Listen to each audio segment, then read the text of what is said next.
Olá. Olá.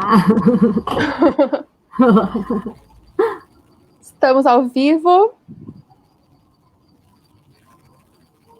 Vou esperar uns minutinhos para o pessoal ir entrando na live.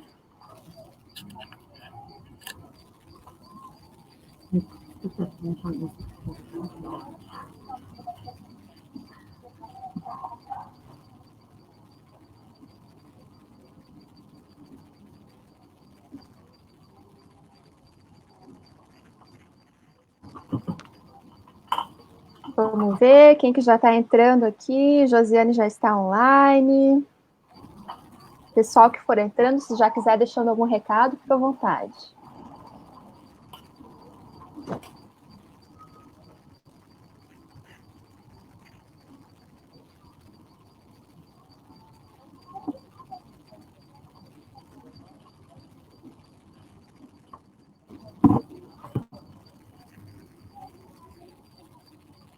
Pessoal que está entrando, se conseguir também, já vai compartilhando o link aqui no Facebook, pessoal. Pádua também já entrou. Beijo, Cris Pádua.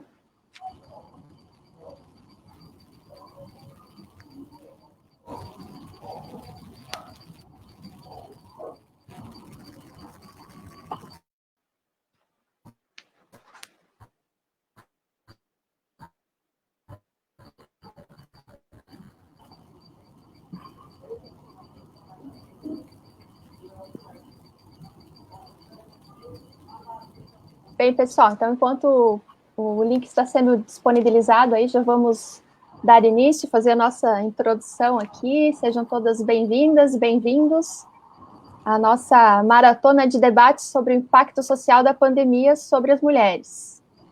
Maratona ficou legal, né? Eu sou a Cristiane, para quem não me conhece, sou servidora lotada na comarca de Indaial e integrante do Coletivo Valente. Em nome do coletivo, eu agradeço, Sinjusc, pelo espaço, né? Agradeço todo o pessoal que colaborou com a divulgação, especialmente o Portal Catarinas. Nosso muito obrigada. Para quem está nos acompanhando, já peço então que sigam o perfil do coletivo lá no Instagram, @coletivo.valente. Beleza? Já aproveita também, se não está seguindo ainda, siga o Sinjusc nas redes, né? Facebook é Sinjusc Sindicato, no Insta é o @sinjusc.sc. Vamos lá. Pessoal, então já está entrando, por favor, vão compartilhando o link. Dá uma conferida.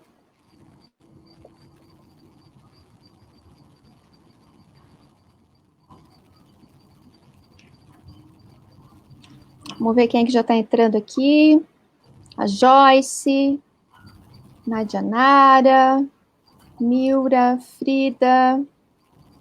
Boa noite, pessoal.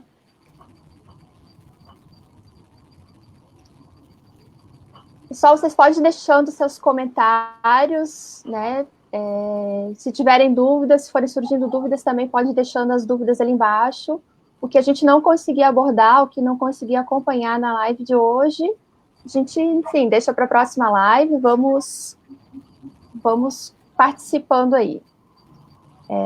Tem muita gente querendo falar sobre isso, né? A gente percebe que as mulheres, muitas estão procurando o coletivo nesse momento, a mulher quer falar, quer ser ouvida, e a gente deixa, então, né, nosso convite, o coletivo é um espaço de acolhimento. Nesse momento, né, mais do que nunca é bom saber que, apesar de estarmos sozinhas, também estamos juntas, né? Lembrar que as lives ficam salvas no YouTube do Sinjusc, então você pode acompanhar depois também lá no Sinjusc TV, e se quiser já entra lá, já tem muito conteúdo legal. Já não, né, depois das 19. Então, vamos então para o tema da nossa live de hoje, né? As mães que seguram a curva, diálogo sobre o trabalho de cuidados. Quem vai conversar com a gente hoje é uma catarinense radicada em Pernambuco. Elaine Miller é professora da Universidade Federal de Pernambuco, é antropóloga pela UFPE, pós-doutoranda em antropologia pela Universidade Federal da Paraíba, e é mãe do Lourenço, de 11 anos, do Francisco, de 10 anos, e da Magnólia, que está quase fazendo 8, né? Isso. A Elaine também é minha irmã, então, se por um acaso se a gente usar uns apelidos aí, não estranhe, né? Porque estamos todos em família. Então, Elaine, seja bem-vinda. Olá, muito obrigada pelo convite, né? Quero agradecer a Cristiane. Olha, consegui falar o nome.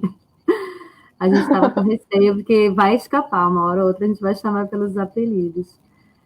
Agradecer ao Coletivo Valente pelo convite, né? Eu acho que esses dias eu disse que estava com muita vontade de conversar sobre esse assunto, ela me pegou pela palavra e chamou para essa conversa. Eu acho importante. Então, a gente que agradece, né? E queria começar, assim, fazendo uma pergunta,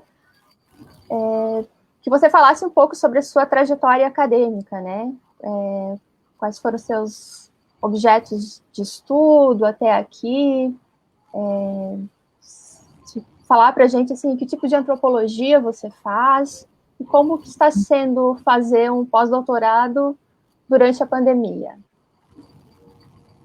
Pronto, eu fiz a minha graduação em Ciências Sociais na Universidade Federal de Santa Catarina, né? O meu trabalho de conclusão de curso foi sobre sociabilidade juvenil na praça de alimentação de um shopping, era bem dentro da área de antropologia urbana, mas já naquele momento eu comecei a despertar, até porque fiz iniciação científica num laboratório de sociologia rural, que tinha um projeto sobre gênero na agricultura, né? Então, eu ficava entre o rural e o urbano, mas o que tinha em comum era essa temática do gênero que aparecia, né? E eu vim para Recife em 2002 para fazer o mestrado em antropologia aqui. O tema da minha dissertação é as patricinhas no shopping center. Então, eu continuei nesse campo da juventude no espaço urbano, mas já dei uma ênfase maior para essa questão da categoria de gênero, fazendo uma intersecção entre gênero e idade, né? Que foi algo que eu aprofundei depois na tese de doutorado, que foi sobre a transição da juventude para a idade adulta. A transição é a vida inteira, né? Começou com uma pesquisa sobre essa transição da juventude para a idade adulta e acabou sendo uma tese que pensa que a vida inteira da gente, a gente passa por diversas transições, né? A gente está sempre em transição de alguma coisa para outra, digamos assim. E na tese eu trabalhei novamente essa questão do, assim, gênero sempre continuou sendo uma categoria pertinente, né? Uma característica dessas pesquisas é que elas sempre, de alguma forma, acompanhavam o meu momento do curso da vida, né? Na tese de doutorado é que eu tive muita clareza disso, que eu estava estudando um período do curso da vida que eu também vivenciava, eu também estava me tornando adulta, assumindo as responsabilidades que são tidas como definidoras desse status de adulto, né? E eu apareço na minha tese, eu me coloco, é um trabalho que tem também, é um pouco autorreferenciado, eu acho que isso responde um pouco sobre essa questão do tipo de antropologia que eu faço, né? Uma antropologia que também me implica, digamos assim. E agora, por conta disso também, eu fiz algumas coisas sobre parto e nascimento, entrei na universidade bem na época que eu estava tendo os meus filhos, então essa questão era muito pertinente para mim. Eu acho que a gente tem questões muito importantes de desigualdade, de opressão e de violência contra as mulheres relacionadas ao parto e ao nascimento, né? E é uma temática que a gente não costuma discutir muito, né? A gente, na verdade, pelas minhas gravidezes, eu percebi que eu, no caso, era uma mulher com doutorado e que não sabia nada sobre fisiologia do parto, assim, tive acesso à educação e eu sabia muito pouco sobre o que é esse evento, e isso me deixava vulnerável a sofrer violência, né? E agora, no pós-doutorado, né, eu pensei em retornar à minha tese de doutorado, né? A maternidade entra agora porque aqueles que foram meus interlocutores, as minhas interlocutoras entre 2004 e 2008, foi a época do meu doutorado, estavam em torno de 30 anos de idade, eles agora estão na faixa dos 40, né, 40 e pouco, como eu, e então outras questões apareceram, né, apareceram filhos, apareceram casamentos, apareceram divórcios, né, não só na minha trajetória, mas como também desses interlocutores e dessas interlocutoras. Então, eu pensei em atualizar essa etnografia, revisitar essas pessoas, ver como que estava a vida delas agora, né? E, bem, eu atrasei um pouquinho o início do trabalho de campo, e isso foi horrível, porque agora eu não tenho como fazer uma pesquisa de campo, né? Eu não tenho como entrevistar pessoas estando em casa, sem poder ir para a casa delas. E, na verdade, como eu estou com meus 3 filhos praticamente direto comigo, eu também não tenho como garantir privacidade e um tempo sem interrupção para fazer entrevistas online, né? Então, estou aí, eu estou brincando dizendo que como pós-doutoranda eu virei uma blogueirinha, porque eu abri um blog e estou tentando sistematizar algumas coisas, na verdade, não sistematizar, mas deixar registrado coisas que eu quero sistematizar depois, né, num blog, só para não perder alguns insights que estão acontecendo, né? Mas tem sido um momento bastante desafiador, eu acho. Ter a cabeça cheia de ideias em ebulição e ter que dar conta do que eu acho que muitas mulheres estão dando conta, né? Trabalho doméstico, homeschooling e trabalho realmente da gente, né? Carreira.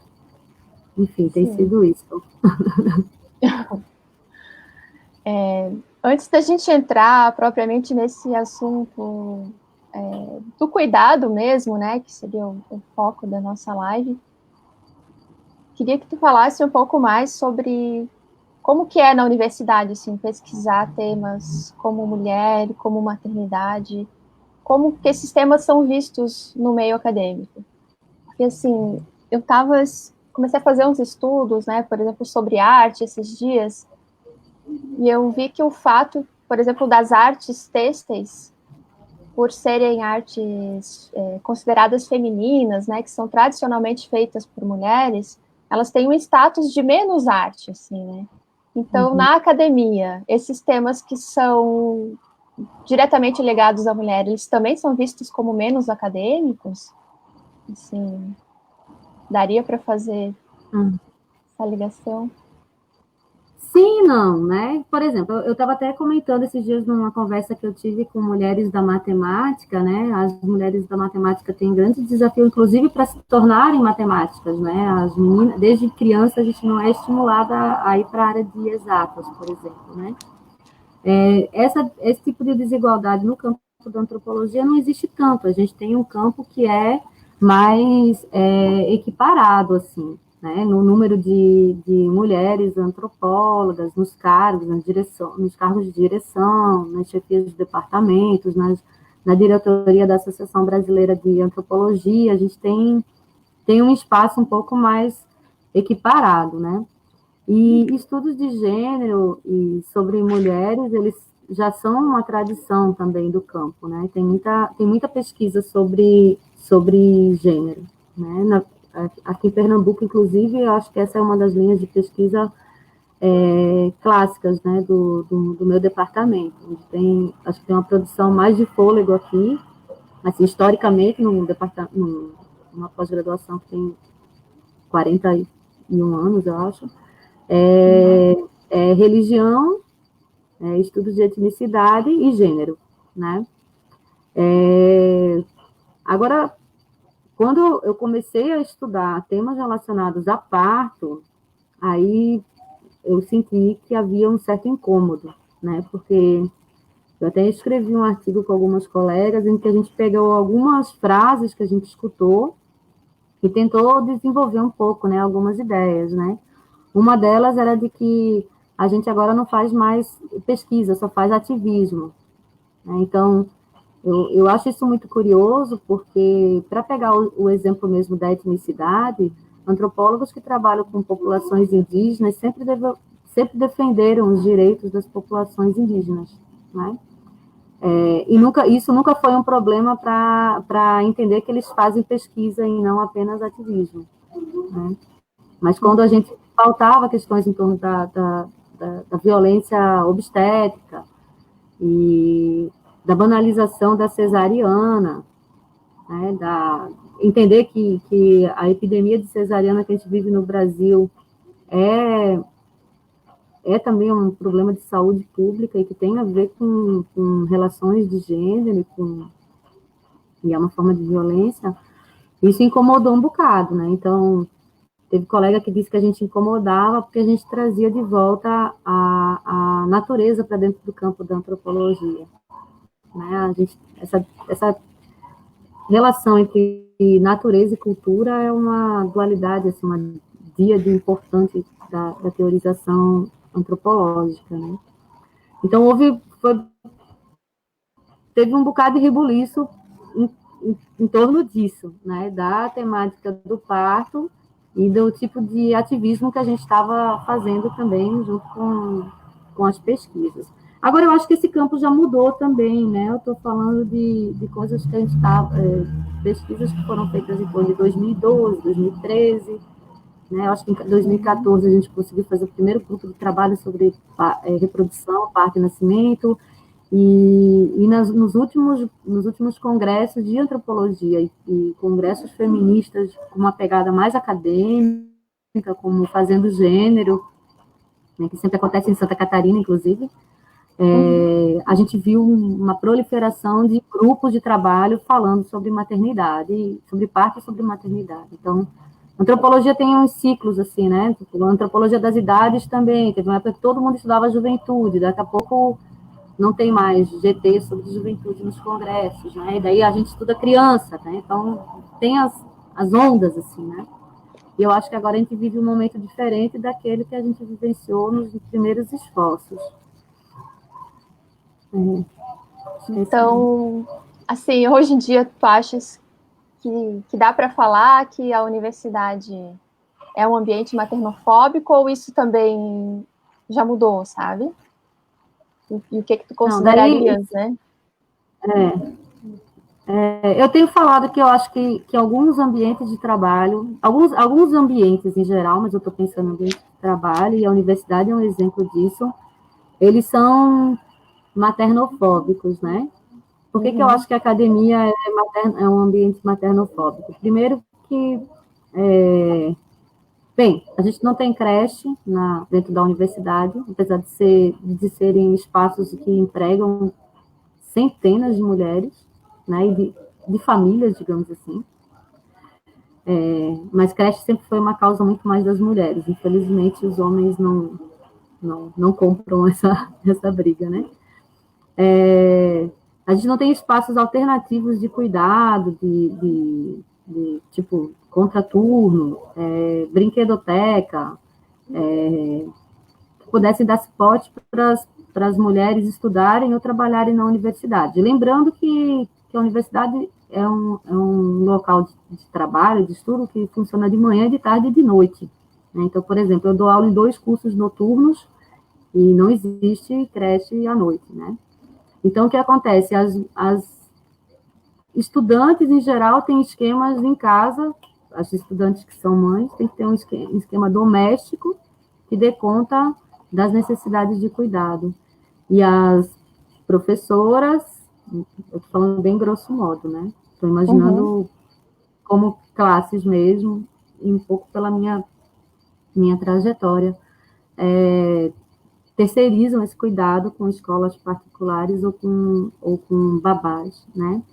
A gente também, isso fica muito mais evidente porque a gente é avaliado na universidade pela produtividade, né? Pelo produtivismo acadêmico, né? Então, artigo publicado, congresso que a gente vai, mas principalmente artigo publicado, livro publicado, né? E a gente já tem pesquisa mostrando que quando as mulheres têm filhos, elas demoram alguns anos até retomarem o ritmo de produção que tinham antes, né? Então, a gente passa por uma queda de produção que vai impactar, sim, na maneira como a gente é vista na universidade, com menos possibilidade de aprovar projeto de pesquisa, com menos possibilidade de ter bolsa de pesquisa, né? E agora está passando um carro de som aqui na minha rua. Sim. É um carro normal, não é um carro de som, é um carro. Nossa. Então, por ser um ambiente competitivo, né, de produtividade, eu acho que isso fica mais evidente, né? A gente também percebe, eu acho que outra característica do que eu estou chamando de maternofóbico, né? Eu entendo que todo mundo na sociedade precisa de cuidado, né? Em algum momento da nossa vida, do curso da vida, a gente precisa de mais atenção. Quando a gente é criança, a gente é dependente, precisa mais de cuidado. Mas ao decorrer de toda a nossa vida, a gente fica doente, a gente precisa de alguém que estabeleça vínculo de cuidado com a gente também, né? E adultos, por definição, são os cuidadores, né?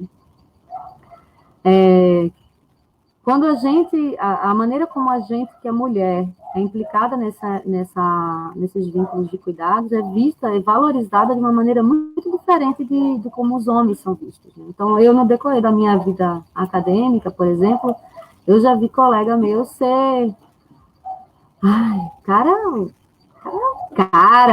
né? O cara tem 3 filhos, ele faltou numa reunião da universidade porque ele foi na feira de ciências dos filhos na escola, né?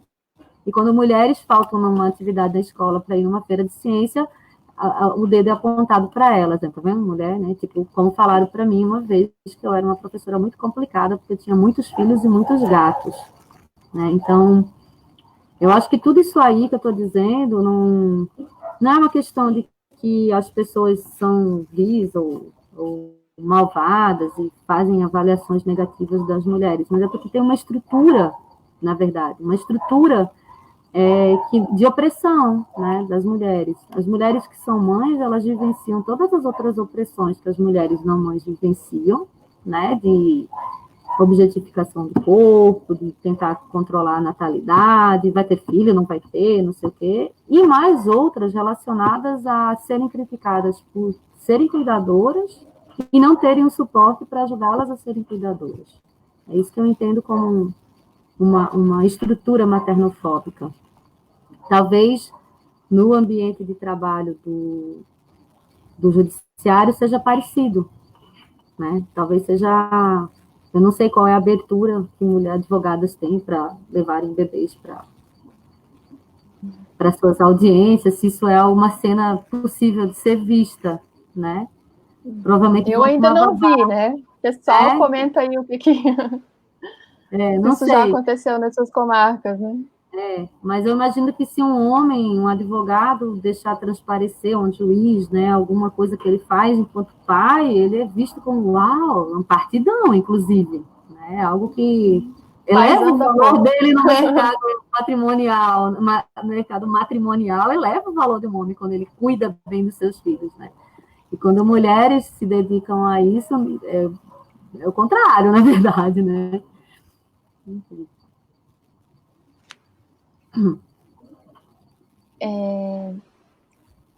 Até na última live que a gente fez no coletivo, foi trazida essa questão, né, de que muitas mulheres, elas se descobrem, se reconhecem como feministas depois da maternidade, né. Para algumas autoras feministas, essas associações feitas entre o gênero e a maternidade reforçam, na verdade, aquela leitura naturalista, né, sobre as desigualdades de gênero. Eu sei que esses dias você escreveu um artigo sobre isso, né? Gostaria que falasse um pouquinho mais a respeito. Pronto. Eu acho, assim, a minha percepção é que a maternidade ainda é uma questão a ser muito discutida dentro do feminismo, tanto dos movimentos feministas, quanto principalmente da teorização feminista, né? Então, se as mulheres tiveram avanços na conquista de direitos enquanto mães, isso tem tudo a ver com as conquistas do movimento feminista, com certeza. Licença maternidade, auxílio creche, né, a escola obrigatória universal, tudo isso aí foram lutas dentro do movimento de mulheres. Mas na teorização feminista, temos diferentes vertentes, né? Que eu escrevi não foi exatamente um artigo acadêmico, mas eu fiz algumas reflexões a partir de um texto também. A gente tem agora, no momento da pandemia, a abertura para publicações breves, rápidas, assim, né? Que não é uma coisa tão comum do nosso campo, né? Escrever um artigo de 5 páginas sobre a pandemia que a gente está vivendo, né? Na verdade, a gente geralmente faz pesquisas mais demoradas, demora mais para sair alguma reflexão, né? Mas numa dessas reflexões, duas colegas da Unicamp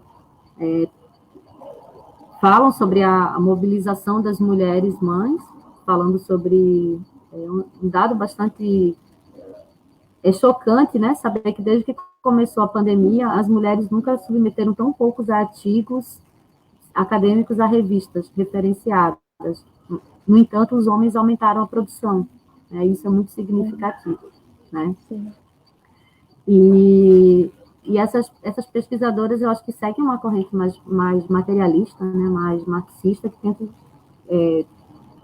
refletir que, na verdade, todas as mulheres estão implicadas nessa opressão, porque desde que a gente é criança, desde que a gente é bebê, a gente é tratada como uma potencial cuidadora, né? A gente brinca de boneca, né? Isso é aí que a gente começa a aprender a cuidar, né? E brinca de boneca que hoje em dia tem boneca que a gente troca a fralda porque faz cocô de verdade, dá vacina, dá remédio, dá comidinha, assim, é bem realista, assim, digamos assim, né? Brincadeira, é bem pedagógico mesmo, né? Então, pensar na opressão em torno do cuidado seria algo universal, das mulheres, né? O que eu acho que a gente não pode perder de vista, e essas autoras que eu estou conversando, eu esqueci agora o nome delas, eu não tenho, mas depois eu posso passar para botar nos comentários a referência.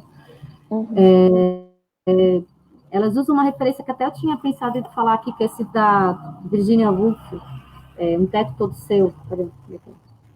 Né? A Virginia Woolf foi super precursora do feminismo, e em 1928, 1940, ela estava escrevendo que uma mulher, para ter uma carreira, ela tem que ter um espaço todo seu, um teto todo seu. Né? Ela tem que ter um lugar de privacidade, onde ela não seja interrompida, e ela, principalmente pensando na mulher escritora, ela não pode ser interrompida, né? Ela tem que ter uma segurança financeira também, garantida, né? E essa ideia de um teto todo seu, né? Então, por um lado, tem mulheres que estão falando aí que todas as mulheres estão tendo que negociar esse teto todo seu, né? Pensando no trabalho doméstico, será que o companheiro está dividindo igualmente as tarefas e tal, né? Agora, o que eu acho, assim, é que se a gente incluir essa perspectiva de curso da vida, que é um tema que eu gosto muito de pensar, né? Eu acho que enriquece esse debate a gente pensar que crianças precisam de cuidados, né? E com crianças não tem muita negociação do espaço. Olha, você bebê de 8 meses, com uma colega minha que está com um bebê de 8 meses em casa e um menino de 4 anos, né? Não chore agora não, viu, que a mamãe está trabalhando. Não tem como negociar isso com o bebê, né? Não tem como negociar isso com crianças, né? Então, é sim uma desigualdade, né? E o feminismo que eu sigo hoje, e daí eu concordo contigo, Cristiane, eu acho que eu me tornei mais feminista, ou eu me tornei uma feminista diferente depois de ser mãe, porque eu comecei a ver essas questões, né? Tem que pensar isso também, né? Tem que pensar que tem uma idade que depende de cuidados, de atenção, né? E que com a qual não dá muita negociação, não. A gente tem que negociar entre os adultos, quem é que fica responsável por esse cuidado, mas não com as crianças, né? Isso nem sempre é possível, porque nem sempre as mulheres estão com outros adultos, inclusive porque a gente está em isolamento social. Então, para as mães, a gente tem um duplo isolamento. A gente tem o isolamento da sociedade lá, que a gente não pode sair na rua, e a gente tem o isolamento nas nossas redes de apoio, né? E as mulheres mães sempre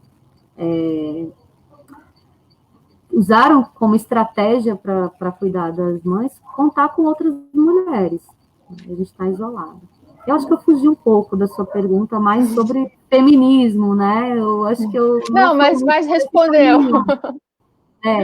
Mas a questão do essencialismo, eu acho que é uma questão pertinente, sim, né? Eu acho que tem um risco muito grande. A gente teve, pelo menos na segunda onda do feminismo, uma ideia assim de que a maternidade essa maternidade na primeira onda do feminismo, ela era vista muito como uma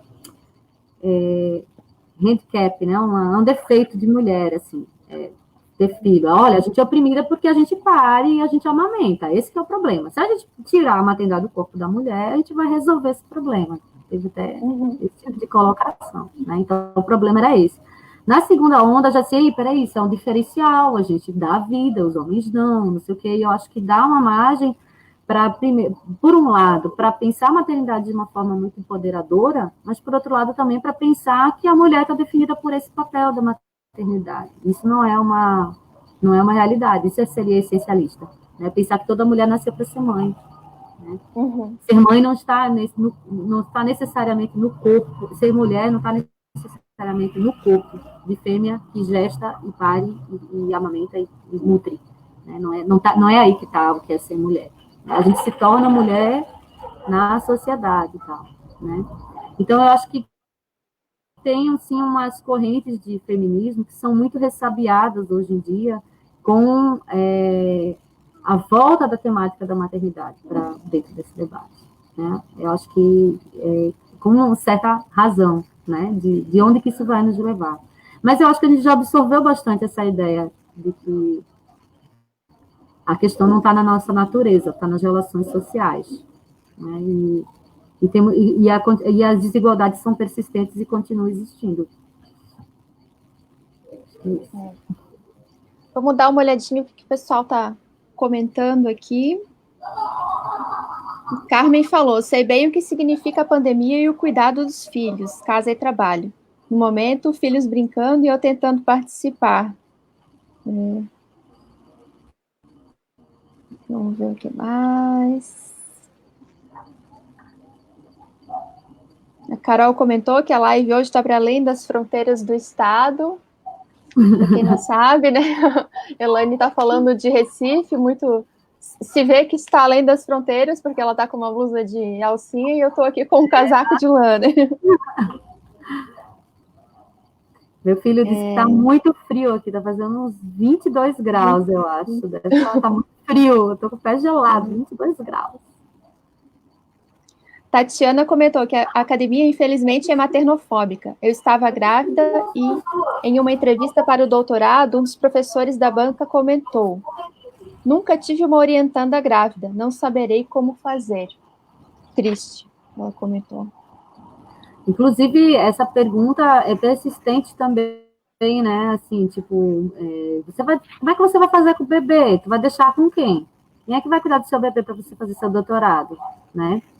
Você pretende filho? Já chegou a ter uma colega que foi fazer uma entrevista para doutorado, daí ele disse, seu currículo é muito bom, mas você tem um ano aqui que você não fez nada, não foi para 2 anos praticamente sem produção dela. Foi porque eu tive filho nessa época. Mas você pretende ter mais filhos? Você vai ter outros filhos? E a gente percebe o quanto que esse é opressor, porque isso não é perguntado para homens, né? Os homens também são pais, né? Assim, o real é que as mulheres não engravidam sozinhas, né? E a responsabilidade é para ser dos dois. Mas nunca é perguntado isso para os homens. A Joyce falou, adorei saber que além de filhos, a Elaine tem muitos gatos. Quem tem gatos em casa, além da casa, tem um verdadeiro lar. Tem muito pelo para aspirar também. E agora eu estou com sonho de consumo de um robozinho que aspire. E a Josi colocou, né? No capitalismo, as pessoas simplesmente são divididas entre homens produtivos e mulheres reprodutivas. Pois é. Essa questão aí do trabalho reprodutivo é até uma discussão que eu tô precisando estudar mais. Eu comecei a ler umas coisas da Silvia Federici, eu acho maravilhosa, assim, a maneira como ela dá uma consertada, né, umas coisas que o marxismo, a teoria marxista não deu muito conta, assim, né, do trabalho reprodutivo. Inclusive, uma outra que eu não peguei o livro aqui, mas que é interessante, é meu Deus do céu, esqueci o nome da mulher, da Angela Davis, né, que ela também fala muito dessa questão, eu esqueci o nome da Angela Davis, é fogo, né, o que é esse trabalho, né, e toda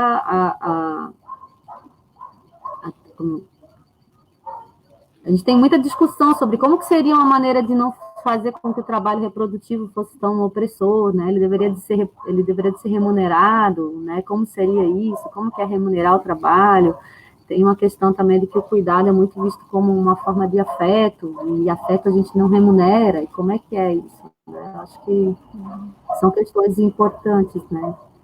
Mas a gente também tem uma grande massa de trabalho de mão de obra profissional feminina contratada para fazer esse tipo de trabalho, né? E que são as empregadas domésticas, e a gente ainda tem questões muito importantes para resolver com relação a isso, né? Ao próprio... Né? Só de pensar que a PEC que garantiu direitos trabalhistas, a maioria dos direitos trabalhistas para as empregadas domésticas foi há 5 anos atrás, né? Não foi isso? 2015, acho que é a PEC. 2015, tinha. E que o único deputado que votou contra hoje se elegeu presidente, eu achei uma frase maravilhosa dizer isso, fala mais sobre o Brasil do que sobre o presidente, né? Assim, a voz que foi contrária a isso é quem ganhou mais votos para a presidência, né? Isso é muito significativo de como que a gente ainda tem resquícios de uma sociedade escravocrata, né? Que não quer admitir os direitos trabalhistas para as pessoas que são contratadas para ajudar nesse trabalho reprodutivo, né? Uhum. Quem dirá a dona de casa, então, assim, que acumula atividades domésticas com o seu trabalho fora de casa também, então é uma pauta completamente inexistente isso, né? De que ela vai contar para a aposentadoria dela a carga maior que ela tem de trabalho, né? Uhum.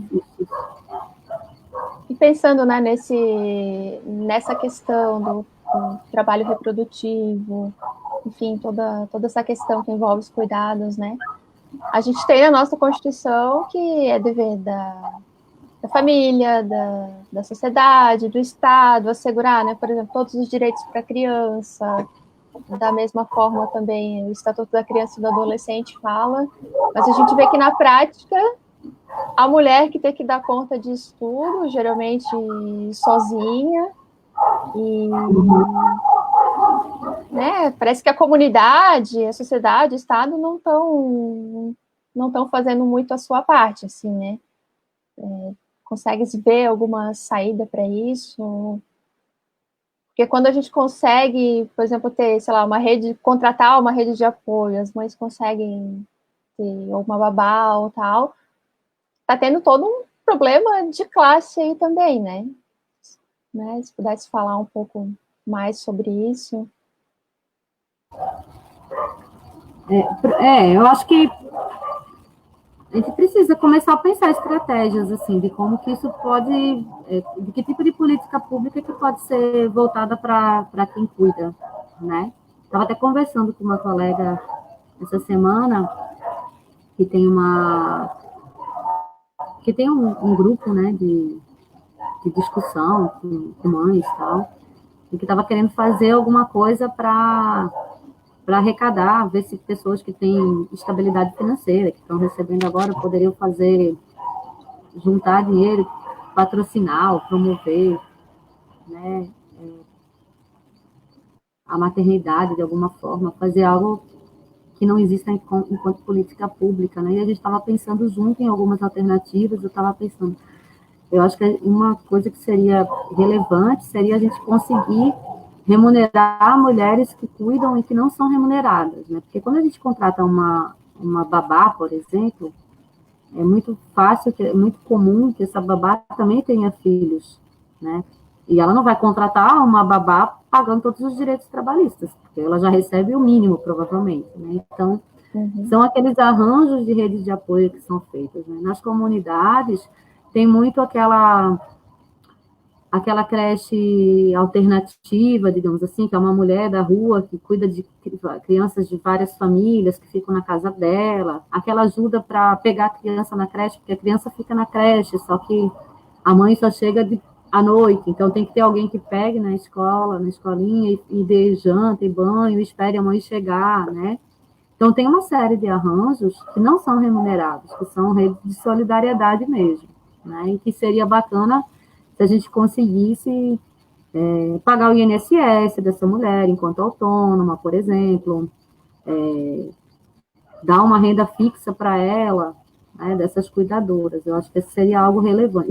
Esse é o tipo de coisa que poderia ser uma política pública. Eu vi uma vez uma matéria de um município do Rio Grande do Sul, que eles fizeram como estratégia para diminuir a reincidência de algumas doenças em algumas crianças. Eles perceberam que algumas crianças tinham reincidência muito grande, pneumonia de vez em quando, asma, todo mês tinha crise e tal, e viram que eles contrataram algumas mulheres que visitavam as casas dessas crianças, dessas famílias, e visitavam assim: oi, fulano, tudo bom? Cheguei aqui, vou ajudar você a lavar a louça. Enquanto está lavando a louça, está conversando com a mulher, mas o que é? Ele passou bem essa semana? Como é que foi? Aí ajudava a encontrar soluções, porque às vezes a mulher não percebe que a criança está tendo uma crise de asma porque ela tem uma parede lá que está mofada e que tem que resolver um problema de uma infiltração, que é aquilo que está causando alergia, né? Então, uma pessoa de fora que vem dar um suporte, e foi um programa que deu muito certo, né, que é de suporte à maternidade. Eu acho que se a gente pensar, quando a gente pensa política pública, a gente tem que pensar nas populações mais vulneráveis, porque uma política pública que ajuda mulheres periféricas, uma mulher preta da favela, com pouca escolaridade, se faz bem para essa mulher, vai fazer bem para todo mundo. Não necessariamente algo que contemple a mim, que sou uma mulher branca, com doutorado, que tem funcionária pública, né? O que vai me ajudar não vai alcançar aquelas mulheres, né? O que me ajuda era repensar os níveis lá, avaliação por produtividade, né? Aquelas coisas que poderiam quebrar com essa, né, pensar editais que valorizassem, que pontuassem mais a produção de mulheres durante os primeiros anos dos filhos, né? Então, um artigo que eu escrevesse valesse mais do que de alguém que não tem filho, né? Isso aí são coisas que poderiam mudar a estrutura na minha universidade, mas isso só vai acontecer se acontecer lá na base primeiro, né? Porque daí a gente precisa que tenha mulheres pretas da favela chegando onde eu estou, e elas não estão na universidade, né? Na universidade tem mulheres muito parecidas comigo, a gente tem uma origem humilde, né? Filha de uma costureira e tal, mas assim, a gente nunca passou necessidades materiais extremas, a gente nunca conviveu com violência urbana, e a gente sempre teve todo o estímulo para estudar, ainda que na escola pública a vida inteira, né? Então, nós somos privilegiados, a gente nunca teve outros percalços, né? Então, eu acho que a gente, para mudar mesmo a sociedade, tem que fazer isso, tem que empurrar as pessoas que estão na base, porque quando elas chegam no topo, como a gente está, elas chegam com outra visão e chegam fazendo coisas que vão melhorar, né? Eu percebo. A gente teve na semana passada um caso bastante chocante, triste em Recife, né? E que é muito simbólico, né, dessa situação, dessa desigualdade, tanto de gênero quanto de classe, né? Se pudesse falar um pouco sobre o caso Miguel. É muito chocante, eu acho que está todo mundo aqui muito abalado, principalmente quem tem alguma sensibilidade com relação a essas temáticas de maternidade, né, e e de racismo, assim, acho que deixou todo mundo muito chocado, assim, né? Então, qual que foi o caso, né? Eu vi um resumo, um post que para mim foi o melhor resumo, assim, é o caso com mais símbolos que a gente lembra de ter acompanhado, assim, né?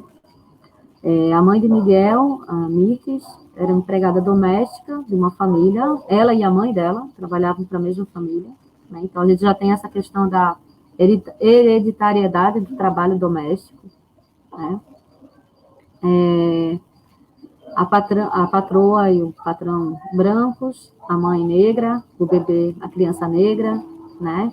A gente, no meio de uma pandemia, a Mirtes não foi liberada para não trabalhar, né? Ela teve que ir para trabalhar.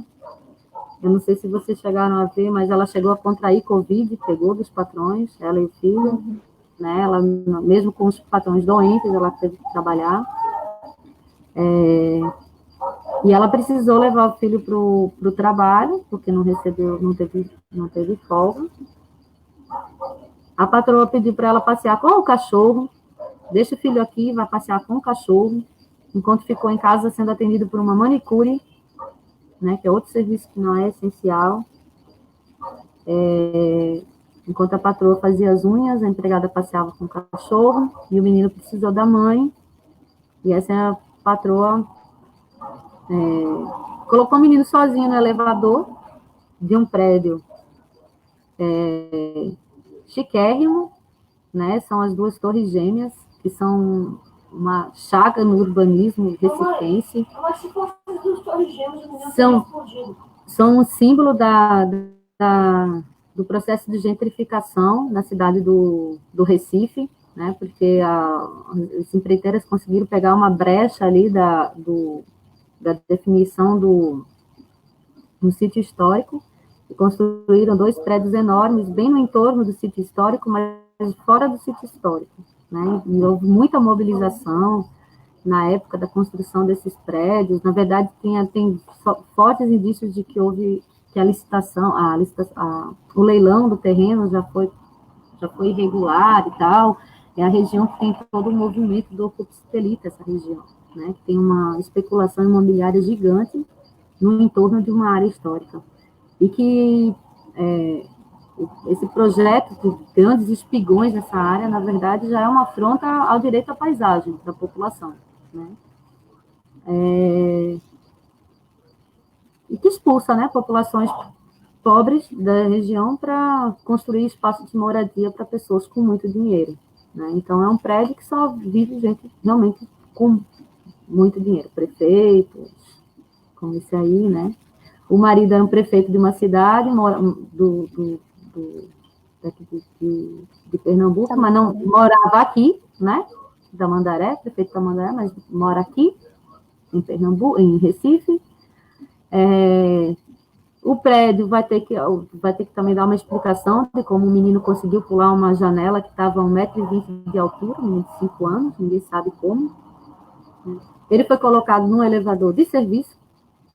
Se ele tivesse no elevador social, ele não teria acesso àquela área, e essa já é outra distorção da sociedade brasileira, o entendimento do que é um elevador de serviço, um elevador social, né? Enfim, eu acho que tudo isso é muito simbólico. A gente fala no campo das ciências sociais do fato social total, né? Quando um fato, ele condensa informações sobre tudo que diz respeito para aquela sociedade, né? E eu acho que esse fato ele é um exemplo disso, né? Então, a patroa está sendo até o momento indiciada por homicídio culposo, né? Quando não tem a intenção, né? E eu acho que uma das discussões mais pertinentes que eu vi com relação a isso, né, foi o apontamento de que existe racismo contra a criança também, né? Porque uma das coisas que se disse logo assim, como que vai dizer que a mulher foi uma racista, que era só uma criança? Criança não sofre racismo, né?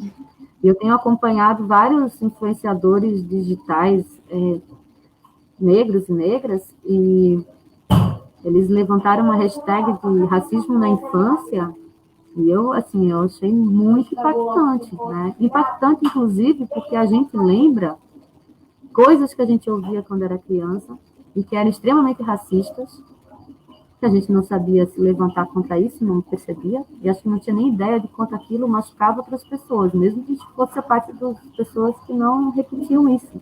Né? Mas quem é o catarinense que nunca escutou falar de serviço de preto? Preto não caga na entrada, caga na saída, cabelo de bombril, e etc e tal. Assim, né? Então, isso faz parte mesmo do cotidiano, né? Eu como catarinense, me sinto muito disso, né? Porque é uma sociedade bastante racista, né? E aqui no Nordeste, eu acho que é tão racista quanto e com uma memória muito mais forte dessa escravidão. Né? O Sul é racista porque se constituiu em cima do trabalho de colonos europeus que vieram para substituir os escravos, e tem toda uma narrativa de sucesso desses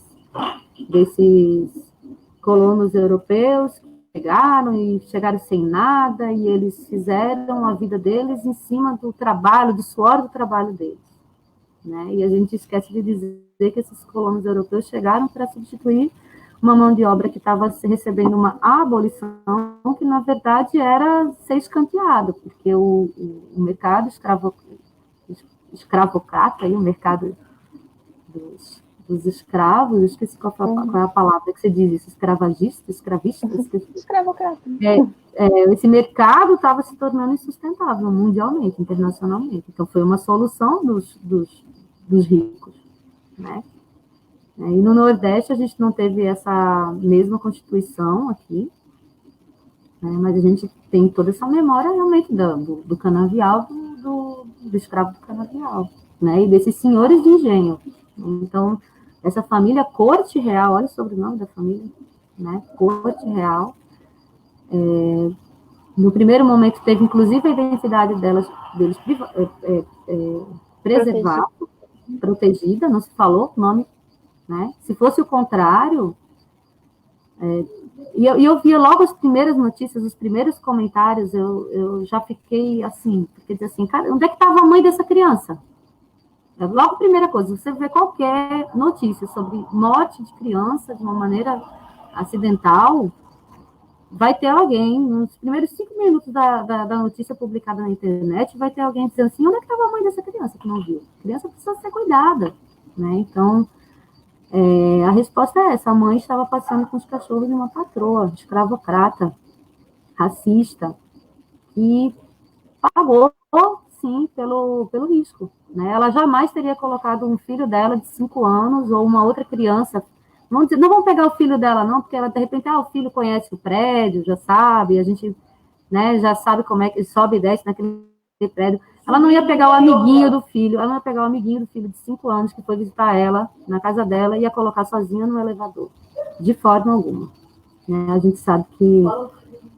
Então, eu acho que é um caso que tem realmente muitos símbolos envolvidos e que fala, assim, dessa desigualdade racial, né, social, profunda que ainda persiste na sociedade. Eu espero que seja exemplar na punição dessa pessoa responsável e que seja exemplar também, não basta que a gente precisa andar, a gente tem que começar a enfrentar isso, né? Enfrentar a corrupção, né? Porque a gente descobriu depois também que a Mirtes, ela era laranja da prefeitura de Tamandaré, ela não sabia, né? O salário dela era pago por cidadãos de Tamandaré, né? O salário dela. Bem, a gente já está quase assim, já estamos nos encaminhando para o fim, já quase 55 minutos aqui de live. E a gente recebeu, né, uma recomendação de terminar no horário. Teria mais algumas questões, o pessoal está fazendo uns comentários super legais aqui, mas não vai dar para a gente abordar tudo, né? Mas eu queria que você falasse rapidamente sobre a questão que costuma se falar de mães de Zika.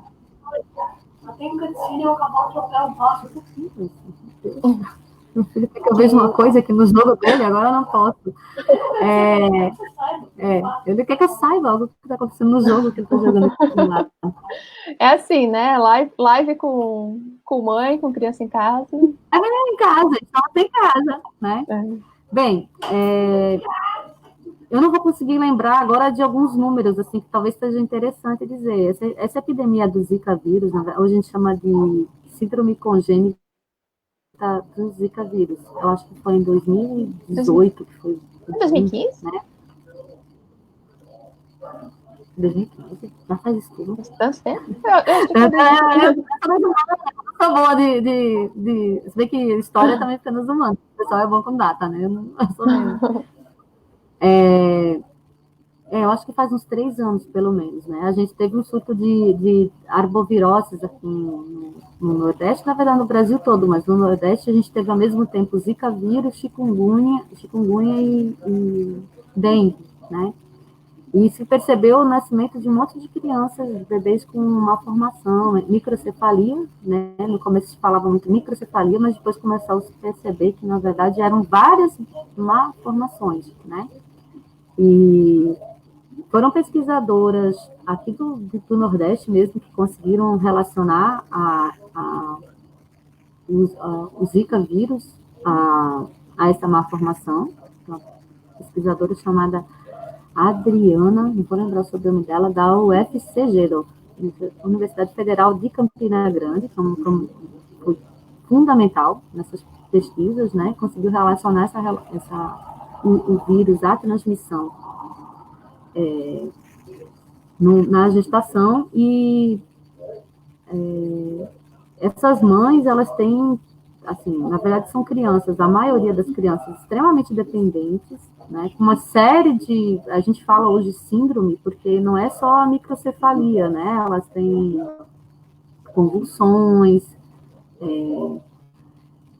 problemas relacionados à impossibilidade de deglução, né, de não conseguem falar, a maioria, né, muitos não andam, né. Então, são crianças com uma deficiência que exige uma série de cuidados profissionais, terapia ocupacional, fisioterapia, fonoterapia, fisioterapia respiratória, é uma série de cuidados que eles têm que ter. E a gente já tem pesquisa hoje mostrando que quem está sendo responsável quase que exclusivamente as mães. Inclusive, tem um dado terrível, que é de muitos pais que abandonaram as famílias após o nascimento dessas crianças, né?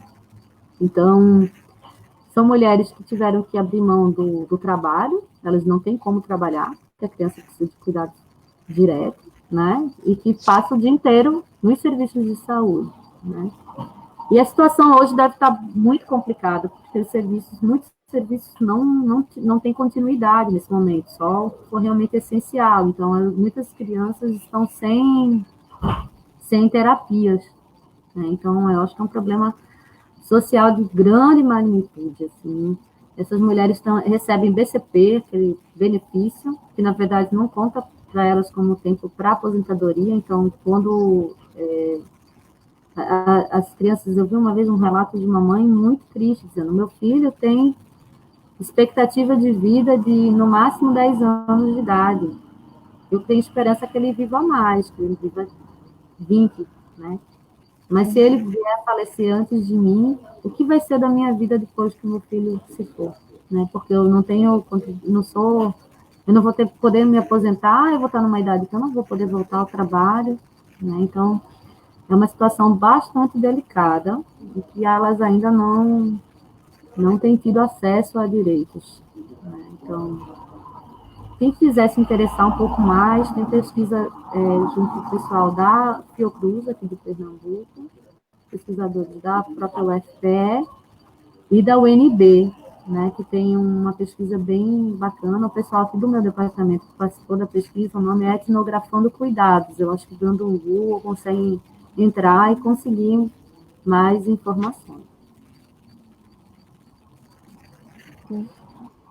Eu parei de falar 59 minutos, disseram que era até 1 hora, daí eu deixei 30 segundos para você.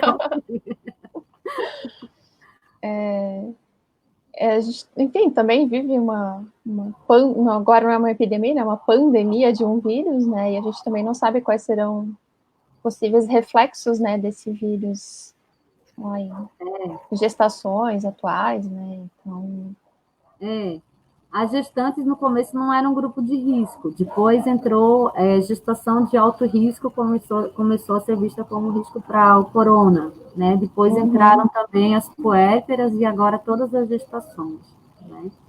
Para quem está grávida agora, só pensar em ir para o hospital, para ter um bebê no hospital, já é algo que causa muita insegurança, né? Em cidades onde a incidência de Covid está muito alta, como aqui em Recife, as mulheres estão tendo que parir sem acompanhante, né? Então, sim. interessante que o parto domiciliar, que sempre foi visto de uma maneira muito negativa, hoje, para muitas mulheres, pode ser visto como a via de parto mais segura, né? Porque a mulher não precisa sair da casa dela. Mas, assim, é um momento muito desafiador para quem trabalha num paradigma de humanização, porque é difícil você garantir um atendimento humanizado quando a mulher mal consegue te ver, né? Porque eles estão atendendo, né, os obstetras que estão atendendo parto estão totalmente paramentados, máscara, face shield e tudo mais. Então, é difícil falar em humanização nessas condições, né? O toque, a proximidade se torna algo muito perigoso, né, nesse momento. E o ambiente hospitalar muito, muito arriscado de outras contaminações, né. Então, o que eu estou vendo é que tem uma série de estratégias, né. A nossa prima, inclusive, né, foi para um outro município para fazer uma cesariana, porque lá ainda não tinha casos confirmados de Covid, a médica dela atendia lá, e daí, assim, a gente está vendo um momento que fazer uma cesariana agendada pode ser algo realmente muito, mesmo que não tenha recomendações clínicas, pode ser algo epidemiologicamente falando, ou pandemiologicamente falando, indicado, né? Não é uma indicação obstétrica, mas é uma indicação de saúde pública mais geral. Se a pessoa consegue ter uma equipe toda para fazer um parto com uma hora marcada num lugar de segurança, é mais seguro do que esperar a mulher entrar em trabalho de parto e ter que ir para um hospital que tem gente que está tendo Covid também, né? Então, enfim, bagunçou tudo, né, assim, o que se tinha de entendimento. O pessoal que trabalha com obstetrícia baseada em evidências está pesquisando muito para conseguir dar essas respostas, os melhores protocolos, né. O parto domiciliar é, sim, uma opção mais segura, mas a gente não tem muita gente capacitada para atender, né, e a gente não... Eu estou falando assim, mas eu não sou da área da saúde, não, tá? Não estou recomendando nada, eu estou pegando as coisas que eu estou ouvindo por aí. Aqui em Santa Catarina, as obstetras não podem, né, mais fazer o parto domiciliar. Domiciliar, eu teria que ser enfermeira obstetra. Enfermeira obstetra, né? sim. Enfermeira obstetra. Em São Paulo temos a obstetriz, né? Que é uma pessoa que fez uma graduação só em obstetrícia, né? Mas é o único curso que tem no Brasil, né? Em parteira tradicional também em Santa Catarina é coisa rara, só se for para uma área indígena, eu acho. Então, realmente é bastante... queria recomendar para quem tiver gestante, estiver assistindo, tem um serviço muito bacana feito por enfermeiras obstetras, que agora está em todas as regiões do Brasil. Eu não sei se tem em Santa Catarina, mas eu sei que já tem em Curitiba, que é o Fale com a Parteira. Pode procurar no Facebook, eu acho que tem, no Facebook eu não tenho usado, mas acho que tem, mas com certeza tem no Instagram, Fale com a Parteira. Elas estão multiplicando um serviço que é gratuito, e que a mulher liga, faz o contato pelo WhatsApp e pode tirar dúvidas, né? E eu acho que ter com quem conversar nesse momento, né, para tirar suas dúvidas, pode ser bem importante, né? Fale com a parteira. Então, tá. Já que já entramos nesse clima de indicações, acho que vamos nos encaminhar para o fim. Quais seriam as suas indicações culturais? Olha, eu tinha uns livros para indicar, mas daí eu vi que não estavam aqui, estão emprestados. Inclusive um que eu li nas férias, que é aquele Fique Comigo, que eu achei maravilhoso. Eu não consigo repetir o nome da autora, mas algumas autoras nigerianas têm me tocado bastante. Aí eu peguei esse aqui que eu tenho aqui em casa, que eu acho, cadê? Aqui, da Dá para ver bem. Chimamanda Adichie. Ai, é difícil para esse pegado, a gente precisa ter tomado. Não, mas já deu para pegar. Para educar crianças feministas, é um livro bem pequenininho, né? Ele é escrito no formato de carta, de uma mulher para outra mulher, sobre você vai ser mãe agora e o que eu desejo para você, ou o que eu recomendo para você e tal. E eu acho que ele é bem, bem interessante, assim. Embora, eu acho até que a autora não tinha feito quando fez, mas é bem legal. O outro que eu gosto muito é esse aqui, que eu mostrei antes, da Virginia Woolf. Esse não fala sobre maternidade, na verdade, Virginia Woolf não foi mãe. Ela falava essa questão de um teto todo seu, a interrupção que ela tinha que lidar, ela, enquanto uma mulher aristocrata, era a funcionária vinha, pegada, perguntar se já podia servir o almoço, mas ela se irritava bastante com isso, né? Tem esse outro aqui também dela, que tem um... Ah, é porque a câmera é lá em cima. Aí. Profissões para mulheres e outros artigos feministas. Esse aqui, ela tem um texto bem legal aqui sobre o que vocês precisam para terem a sua profissão, né? E foi escrito no momento que, pelo menos, as mulheres brancas não estavam ainda no mercado de trabalho, né? A gente sempre conta essa história de que a entrada das mulheres no mercado de trabalho, a gente está falando, na verdade, da entrada das mulheres brancas no mercado de trabalho, porque as mulheres negras já estavam trabalhando nas casas das mulheres brancas desde muito tempo, né? Sim. Eu tinha mais outros aqui, mas acho que já deu, né? 3, né? Não, tá bom. Tá bom, né? Tá. Eu tinha os de literatura também. Eu quero indicar, então, para o pessoal ver o último episódio do Greg News, que fala sobre empregada doméstica.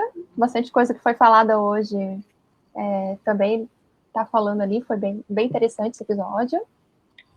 E indicar para vocês, já fazendo o link com a próxima atividade do Coletivo Valente, são os perfis da Lígia Moreiras, @cientista que virou mãe.